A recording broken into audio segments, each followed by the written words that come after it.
Bonjour à tous, bande de petits curieux asymptomatiques. Je vous remercie d'avoir pris quelques minutes pour regarder cette nouvelle vidéo de ma chaîne à ma guise.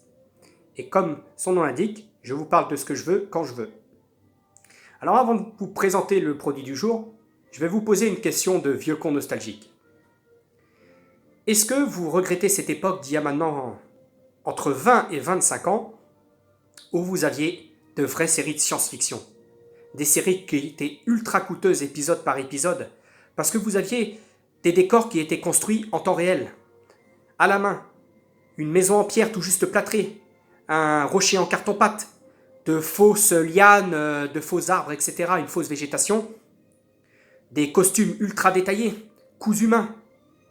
Voilà, cette époque où vous aviez des vraies séries télé avec des effets spéciaux balbutiants, mais des vraies séries télé où vous n'aviez pas l'impression d'être au cinéma. Voilà, les séries télé de maintenant, vous les regardez, vous savez que rien n'est réel dedans. C'est bourré d'effets spéciaux, il n'y a absolument rien de vrai. Tout est fait par informatique. C'est abusé, c'est super beau à regarder, c'est aussi beau qu'un film au cinéma. Ça coûte moins cher parce que c'est fait par ordinateur, mais vous n'avez pas cette touche de véracité, d'authenticité que vous aviez il y a 20-25 ans. Voilà, cette bonne époque des Stargate, SG-1, Atlantis, Star Trek Voyager, Enterprise. Eh bien, je vais vous présenter une série télé, qui pourtant est toute fraîche, qui a été tournée entre 2017 et 2019, dont on ne sait pas actuellement qu'est-ce qui va advenir, y aura-t-il une saison 3. Et cette série télé, ce n'est pas un plagiat, non, c'est un parfait hommage. C'est la parfaite liaison entre les effets spéciaux modernes et les décors faits main, réels. Pas d'abus de l'un ou de l'autre, le parfait mélange des deux. J'ai envie de vous présenter la série The Orville, constituée actuellement de 2 saisons, 2 coffrets DVD. The Orville, qu'est-ce que c'est? C'est une série télé créée par Seth MacFarlane. Seth MacFarlane, qui aura le rôle-titre d'ailleurs dans cette série télé, le capitaine du vaisseau, c'est lui. C'est le papa, Seth MacFarlane, des séries, si ça vous parle, American Dad ou Family Guy, les Griffins. Alors là, vous pouvez peut-être certains sauter au plafond et dire « Ouh là là là là, rien qu'à prononcer ces 2 dessins animés-là, ça veut dire que la série télé, elle va avoir les mêmes travers. Du sexe à tout va, du langage vulgaire, de l'alcool, tout ce qu'il faut pas. » Eh ben moi je vous réponds non, parce que c'est un hommage assumé à Star Trek. Donc, de la bonne science-fiction à l'ancienne. Oui, il y a des touches dans cette série de dérision propres à Seth MacFarlane. Vous allez voir des petits dialogues d'humour, des petits dialogues d'ironie, des choses comme ça, des dialogues que je vais appeler très humains. Voilà, qu'on aime bien lancer un petit tacle à son collègue, etc. Cette série-là, la touche Seth MacFarlane, ce sera ça. Une touche un peu plus humaine, un peu plus réaliste que vous auriez avec votre pote. Voilà. Que vous ne trouvez pas dans les anciens Star Trek qui se prenaient un peu trop au sérieux, qui étaient un peu trop scientifiques par moments. Star Trek, la série télé, c'est plus l'esprit que c'était avant. Après Enterprise, la série qui était avec Scott Bakula, que vous avez vu dans la série Code Quantum, il y a eu un temps mort, on n'a plus entendu parler de Star Trek en série télé, et maintenant ça revient sur Netflix avec Discovery, ça revient également sur Amazon avec Picard, qui se concentre sur le retour du commandant Jean-Luc Picard de Star Trek, de la série Next Generation. Voilà, ça c'est 2 bonnes idées, cool, Star Trek est de retour. Mais voilà le problème, comme je l'ai évoqué tout à l'heure, c'est d'une part que c'est beaucoup trop moderne. Vous avez des effets spéciaux, des batailles spatiales, des décors, tout est informatisé. C'est des films au cinéma, il n'y a pas de différence avec les 3 dernières trilogies Star Trek qui sont sorties, la Kevin Timeline on appelle ça, avec le jeune équipage. Vous n'avez pas de différence, c'est tout à fait dans cet esprit-là. Ça plaira à l'audience des années 2000, mais pour des anciens comme nous qui avons connu les Star Trek depuis William Shatner, ça remonte les années 60 jusqu'à 2000, non, l'esprit il n'est plus là. Voilà, dans Star Trek Picard, on vous décrit le commandant Jean-Luc Picard comme un vieil homme aigri qui déteste la Fédération. Alors là, excusez-moi, mais c'était le meilleur capitaine de tout Starfleet. En faire ça, quelles que soient les raisons, moi déjà ça me choque. Ensuite, dans Star Trek Discovery, vous cassez toute la timeline. C'est-à-dire que vous avez un Spock sorti de nulle part, là, avec une barbe. Ouais. Et surtout le Capitaine Pike. C'est-à-dire qu'il fait que vous concentrez toute la série télé sur le personnage du Capitaine Pike, qui était le prédécesseur de Jean-Luc Picard, mais que dans l'ancienne série de William Shatner, vous ne le voyez qu'un seul épisode. Là, dans la série Star Trek Discovery de Netflix, et ben, tout va se concentrer, il va prendre une grande part du truc, et tout ce qui est Air Shatner, enfin, vous ne pouvez plus relier Star Trek aux anciennes séries. C'est plus possible, ce sont des arcs différents, ce sont des timelines différentes. Alors je sais bien qu'il y a des espaces-temps, des univers parallèles, etc. Mais ce sont des séries qui ne sont plus dans l'esprit pur des Star Trek qu'on a connus. À partir de là, la personne de Brandon Braga, donc qui est co-créatrice, coproductrice exécutive sur la série The Orville, va rejoindre Seth MacFarlane dans The Orville. Et qui c'est Brandon Braga?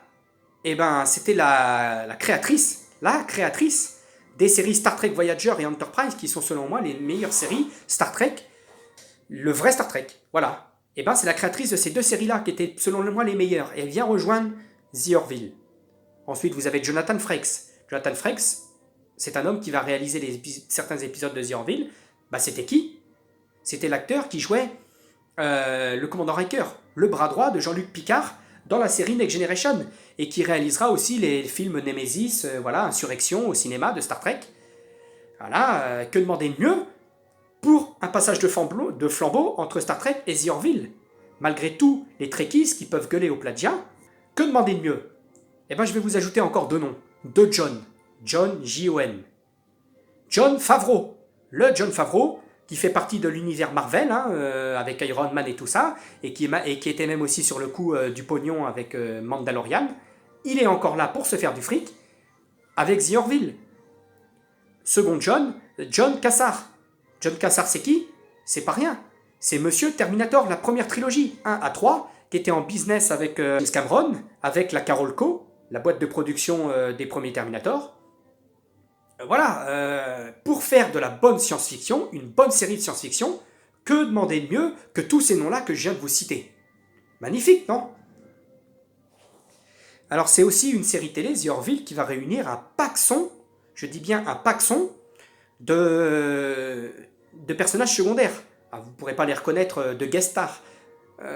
Les maquillages sont tellement bien faits que vous ne pourrez pas les reconnaître. Mais je vais vous citer quelques noms, là vous allez halluciner, ou vous allez sur Google, mais vous les connaissez certainement. Tony Todd, Liam Neeson, Charlize Theron, Rob Lowe, Bruce Willis en voix off, et également, je citerai Robert Picardo. Alors Robert Picardo, c'est plus spécifique, c'est qui? Eh ben, c'était le docteur hologramme dans Star Trek Voyager, un personnage essentiel, et c'était également le personnage de Woolsey dans les Stargate.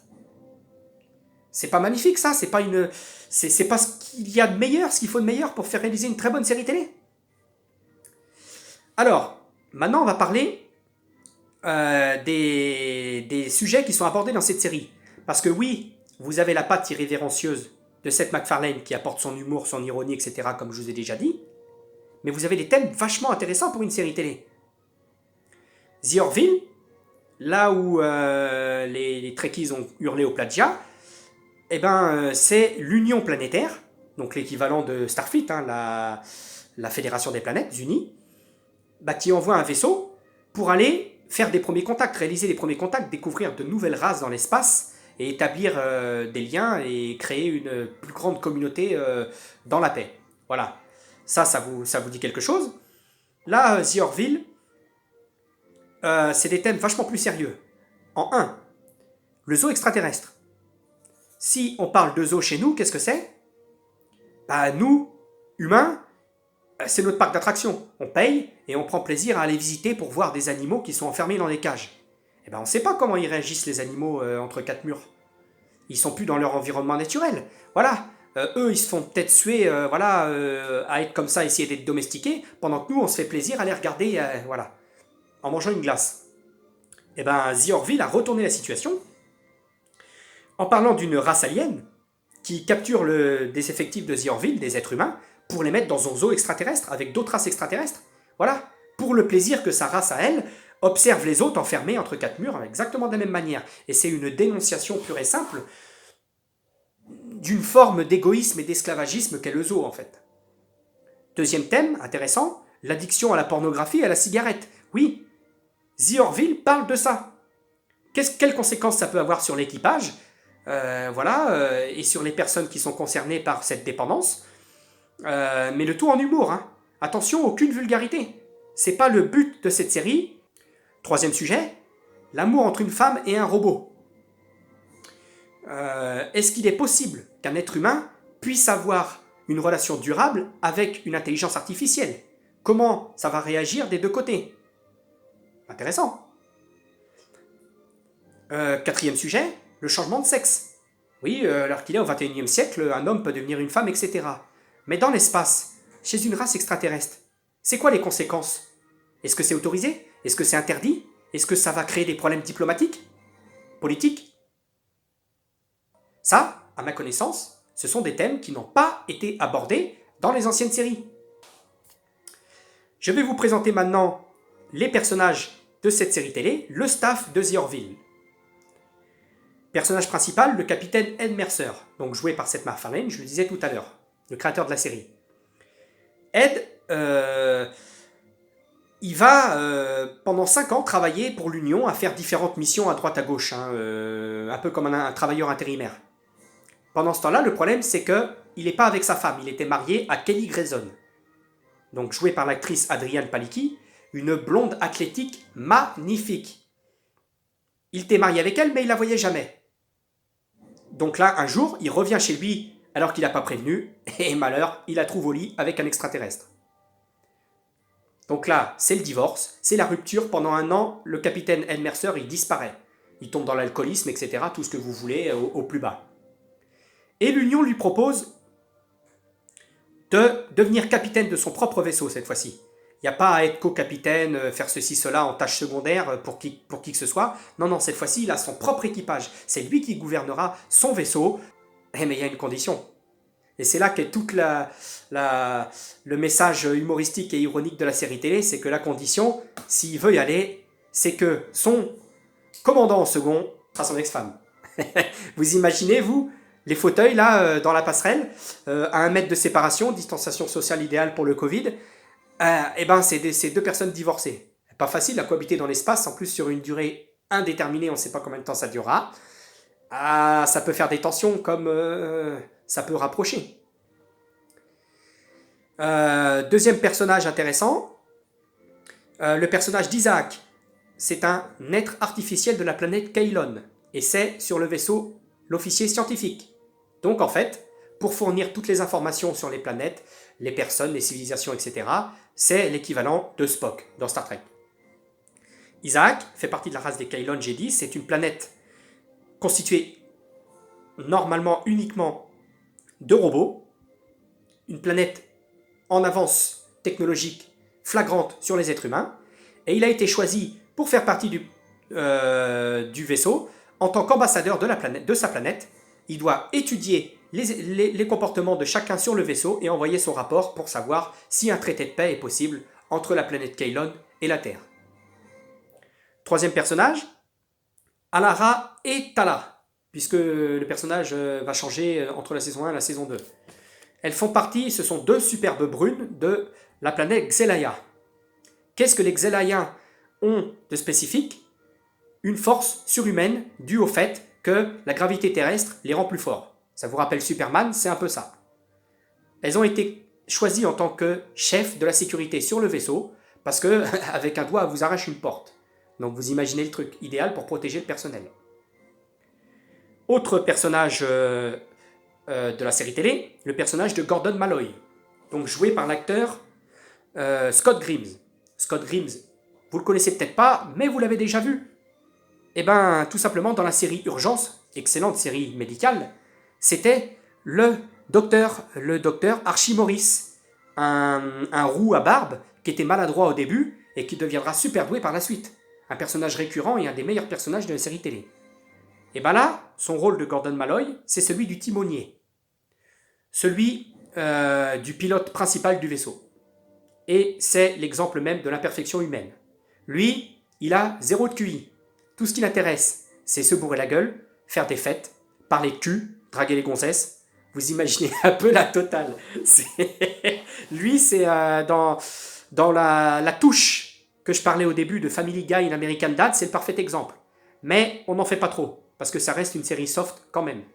Et c'est un personnage qui aura aussi d'excellents épisodes en toute intelligence. Hein. Quand il s'agit de réfléchir, il peut s'y mettre un petit peu quand même. C'est pas pour rien qu'il est timonier, sinon on ne lui confierait pas la tâche de passer entre les astéroïdes dans l'espace. Hein. On ne confie pas ça au premier neuneu venu. Et enfin, je vous parlerai du meilleur personnage de cette série télé, le personnage de Bortus. Bortus, c'est un gros extraterrestre baraqué, tête marron, un peu gonflée, qui fait partie de la race des Moclins, de la planète Moclus. C'est une race constituée exclusivement de mâles. Interdiction d'avoir des femelles, sinon elles sont exterminées. C'est une race bien spécifique, un peu l'équivalent des Vulcains, parce qu'elle garde toujours son calme. Toujours plat. Ne connaît pas l'humour, et surtout peut manger n'importe quoi. Vous lui demandez de bouffer une serviette en papier ou du verre, c'est pareil, son estomac tolère tout. Voilà, donc c'est le personnage, je dirais, central de la série télé, l'équivalent de Teal'c dans Stargate, qui apporte, ou sa découverte de la civilisation humaine, des traits humains, au fur et à mesure, qu'est-ce que l'humour, qu'est-ce que l'ironie, qu'est-ce que ceci, cela, c'est ça le sel de la série télé, c'est ça qui fait l'humour. Quand vous voyez dans Stargate Teal'c avec son en effet, qu'au départ il ne savait pas dire autre chose et qu'après au fur et à mesure il va s'humaniser, Bortus, c'est ça. Voilà pour la présentation des personnages. Et je rajouterai également qu'il n'y a pas de série de science-fiction sans sa race extraterrestre ennemie.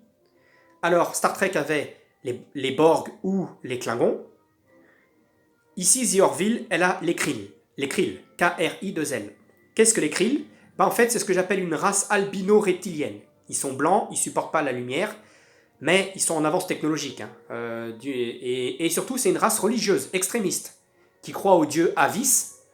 Voilà, dans la série télé, vous aurez l'humour ou quoi, où les humains lui rétorqueront, bah, vous avez Avis, nous on a Hertz, le dieu de la location de voiture.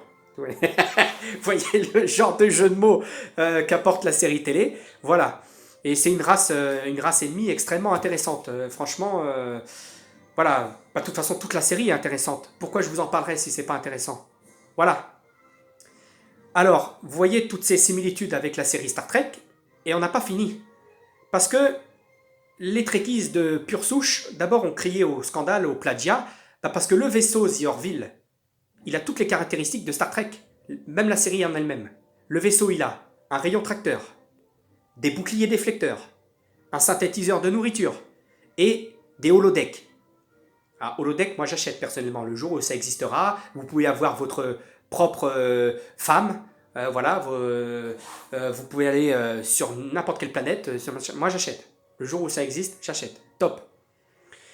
Voilà, et vous avez également les costumes qui sont différenciés par des couleurs. Le vert, le rouge, le orange. Ça vous dit quelque chose par rapport aux classes? L'ingénieur, etc. L'officier scientifique, le médecin, voilà.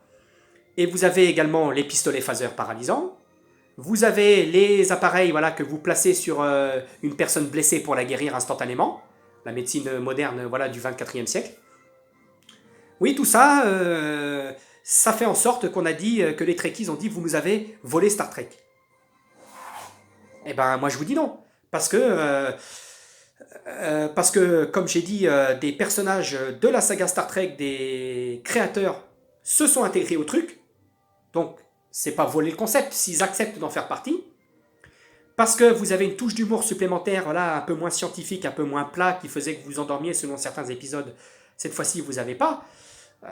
Voilà, et vous avez cette touche d'ironie, etc., d'humour de Seth MacFarlane, voilà, irrévérencieuse, que vous n'avez pas dans Star Trek. Non, non, c'est un hommage, mais c'est un hommage amélioré. Abordons maintenant la façon de regarder cette série télé. The Orville n'est jamais passé à la télévision. Pas sur la TNT, pas en DVD, en France. Vous l'avez eu sur certaines chaînes câblées, obscures chaînes câblées, voilà, qu'il faut payer pour, mais vous ne l'avez pas eu sur les canaux légaux. Merci la France. Donc, comment est-ce qu'on se procure The Orville?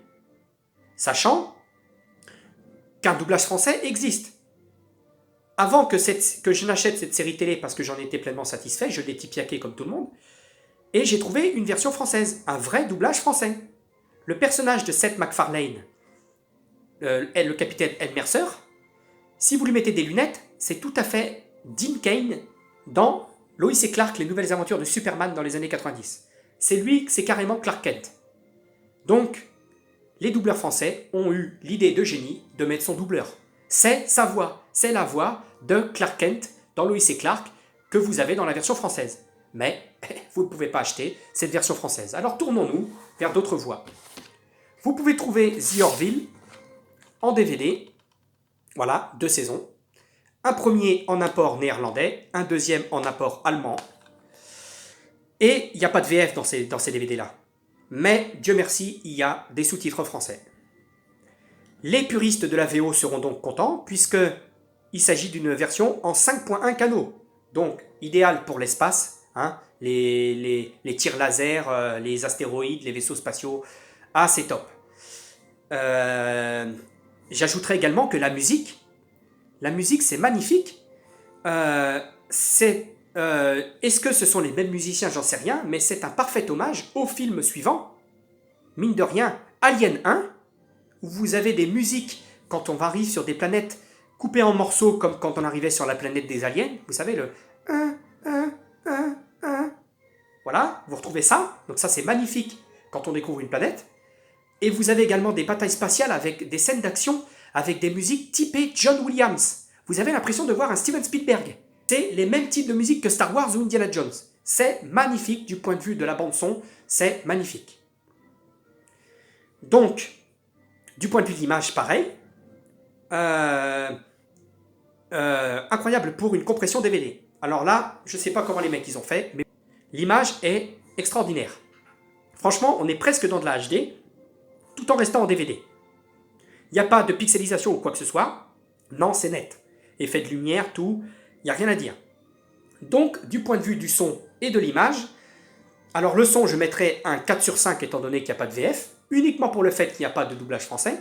Par contre, le reste c'est excellent. Et pour l'image, je mets 5 sur 5.